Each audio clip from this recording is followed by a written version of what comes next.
लोग सर नक्सल पीड़ित परिवार से है। छत्तीसगढ़ शासन नक्सल पीड़ित परिवार के लिए नवीन नक्सल पुनर्वास नीति बनाई है सर, जिसके तहत हमारे के परिवार के सदस्य को नौकरी, आर्थिक सहायता राशि और मकान, शिक्षा देने का प्रावधान रखा गया है। इस संबंध में सर हम लोग आज आजी साहब से मिले हैं और मिलकर जो भी हमारा समस्या है उससे अवगत कराया है सर। तो आजी साहब का क्या कहना है? आजी साहब का कहना है कि जो भी आज जो आपका जो समस्या बताए हो, मैं जितना जल्दी हो सके मैं जिला एसपी को लिखूंगा और जल्द से जल्द कार्रवाई करने के लिए बोलूंगा, बोल के से बोला है। कितने पीड़ित परिवार हैं? यहाँ सर हम लोग कम से कम तीनों जिले मिला के 120-130 के परिवार है सर, लगभग। कहाँ कौन कौन से जिले? ये सर मानपुर जिला, राजनांदगांव जिला और खड़ागढ़ जिले से आए सर हम लोग। इससे पहले सर हम लोग गृह मंत्री निवास भी गए थे रायपुर। मंत्री महोदय से भी मिलकर इस बात को रखे थे सर हम लोग।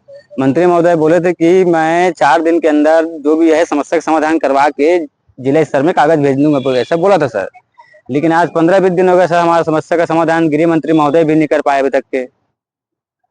मामला तो समाधान नहीं होगा, क्या करेंगे? अब सर हमारा समस्या का समाधान नहीं होगा तो सर हम 15 तारीख के बाद फिर रायपुर में जाएंगे। वहाँ आम जन सहयोग जो वकील है, कांग्रेस है, जो भी जन समस्या अपन जो समस्या रखेंगे सर उससे बोलेंगे कि हमें हमारे जो हक है, जो मिलना था हमको, वो चीज हमको नहीं मिल पा रही है, जिसके लिए हम आंदोलन करने के मूड में हैं। तो हम आम जनता से जो भी सर जन सहयोग मांगेंगे और आंदोलन करने का हम सोचे है। शुभ नाम बताइए। मेरा नाम धीरेन्द्र साहू है सर।